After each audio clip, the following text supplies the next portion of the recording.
BSc optometry third year തുടക്കത്തിലാണ് എന്റെ കല്യാണം കഴിയുന്നത്. കല്യാണം കഴിഞ്ഞ് 1 വീക്കിനുള്ളിൽ തന്നെ എന്റെ ബോഡിയിൽ ചേഞ്ചസ് കണ്ടു തുടങ്ങി. 1% പോലും എക്സ്പെക്ട് ചെയ്യാത്തൊരു പ്രഗ്നൻസി ആയിരുന്നു അത്. സ്റ്റഡീസ് കണ്ടിന്യൂ ചെയ്യണമെന്നുള്ള എന്റെ ഒറ്റ നിർബന്ധത്തിന്റെ പുറത്ത് ഇഷ്ടമില്ലാഞ്ഞിട്ട് പോലും സമ്മതിക്കേണ്ടി വന്നവരാണ് എന്റെ എക്സും എക്സിന്റെ ഫാമിലിയും. 3 മണിക്കൂർ യാത്രയും 4 വണ്ടി മാറി കയറിയിട്ടാണ് അന്ന് ഞാൻ കോളേജിൽ എത്തിയിട്ടുണ്ടായിരുന്നത്. യാത്ര ബുദ്ധിമുട്ടായി തുടങ്ങിയപ്പോഴാണ് ഞാൻ ഹോസ്റ്റലിലോട്ട് താമസം മാറുന്നത്. യൂറോപ്യൻ ടോയ്ലറ്റിന്റെ സൗകര്യം നോക്കിയിട്ട് എനിക്ക് കിട്ടിയ ബെഡ് സ്പേസ് എന്ന് പറയുന്നത് സീനിയേഴ്സിന്റെ ഇടയിൽ. അങ്ങനെ മോർണിംഗ് സിക്നസും ഫുഡ് ക്രേവ്സ് ഒക്കെ സഹിച്ചു പിടിച്ച് ജീവിക്കുന്നതിന്റെ ഇടയിൽ ഗൾഫുകാരനായ പാർട്ട്ണറിന്റെ ഒറ്റപ്പെടുത്തലും കുറ്റപ്പെടുത്തലുകളും. ഫ്രണ്ട്സ് ഗാങ്ങിലെ ആദ്യത്തെ ഗർഭിണിയായിരുന്നു ഞാൻ. അതുകൊണ്ട് തന്നെ എനിക്കിഷ്ടപ്പെട്ട ഫുഡൊക്കെ ഡേ സ്കോളേഴ്സ് ആയിട്ടുള്ള എന്റെ ഫ്രണ്ട്സ് എനിക്ക് കൊടുന്നു തരുമായിരുന്നു. ക്ലാസ്മേറ്റ്സ് ഒക്കെ അടിച്ചു പൊളിച്ച് കോളേജ് ലൈഫ് എൻജോയ് ചെയ്യുന്ന സമയം അബായമായിട്ട് വലിയ ബേബി ബമ്പുമായിട്ട് ഒരു ഭാഗത്ത് ഒതുങ്ങി നിൽക്കുന്ന എന്നെയാണ് നിങ്ങളാ കാണുന്നത്. അങ്ങനെ സെമസ്റ്റർ എക്സാം എഴുതാൻ വേണ്ടി പോയെന്ന് രാവിലെയാണ് ഞാൻ അറിയുന്നത് അറ്റൻഡൻസ് ഷോർട്ടേജ് ആയ കാരണം എക്സാം എഴുതിക്കൂലാന്ന്.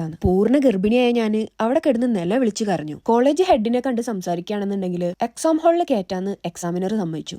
അന്ന് ഞാൻ ആ വയറും താങ്ങി പിടിച്ച് 7ാം നിലയുടെ മുകളിലേക്ക് ഓടിക്കേറിയത് ഓർക്കുമ്പോൾ ഇന്നും എന്റെ ഉള്ളൊന്ന് പെടയും. അങ്ങനെ തേർഡ് ഇയർ തീരാനായപ്പോഴാണ് ക്ലാസ് റൂമിൽ വെച്ചിട്ട് എനിക്ക് പ്രസവവേദന വരുന്നത്. അന്നൊരു ഉച്ച സമയമായിരുന്നു. കോളേജിലെ വൈസ് പ്രിൻസിപ്പളും ഞങ്ങളുടെ ക്ലാസ് ടീച്ചറും എന്റെ വേറെ 2 ഫ്രണ്ട്സും കൂടെ എന്നെ താങ്ങി പിടിച്ച് അന്ന് ഹോസ്പിറ്റലിൽ ഓടിയത് ഇന്നും എനിക്ക് ഓർമ്മ ഉണ്ട് കേട്ടോ. 8 മാസം മാത്രം ഗർഭിണിയായ ഞാൻ പ്രസവിക്കാനായിട്ടില്ലെന്നും പക്ഷെ കുട്ടി താഴോട്ട് ഇറങ്ങി വരികയാണെന്നാണ് അന്ന് ഡോക്ടർ പറഞ്ഞത്. അങ്ങനെ വീട്ടുകാരെ വിളിച്ചു വരുത്തി ഹോസ്റ്റലും വെക്കേറ്റ് ചെയ്ത് ഞാൻ വീട്ടിലോട്ട് പോവുകയാണ്. വീട്ടിൽ ചെന്ന് ഒരാഴ്ച ആയപ്പോഴേക്കും എനിക്ക് വാട്ടർ ബ്ലോക്ക് സംഭവിച്ചു. അങ്ങനെ കല്യാണം കഴിഞ്ഞ് 8 മാസം കൊണ്ട് എനിക്കൊരു കുട്ടി ജനിക്കുകയാണ്. പിന്നീട് അങ്ങോട്ട് തികയാതെ പ്രസവിച്ച മോന്റെ ഹെൽത്ത് റീഗെയിൻ ചെയ്യാൻ വേണ്ടിയിട്ടുള്ള രാവും പകലും ഇല്ലാത്ത പോരാട്ടായിരുന്നു. 1.5 മാസത്തോളം NICUലും പിന്നീട് 6 മാസം ഹോസ്പിറ്റലിൽ കയറും ഇറങ്ങിയിട്ടുള്ള സമയങ്ങൾ ലൈഫിലെ ഏറ്റവും പ്രയാസമേറിയ സമയം. മോന്റെ അവസ്ഥ അമ്മയായ എന്നെ മെന്റലി വളരെയധികം തളർത്തി. ലൈഫിൽ ആദ്യമായിട്ട് പാനിക് അറ്റാക്സ് വരുന്നത് എനിക്ക് അപ്പോഴായിരുന്നു.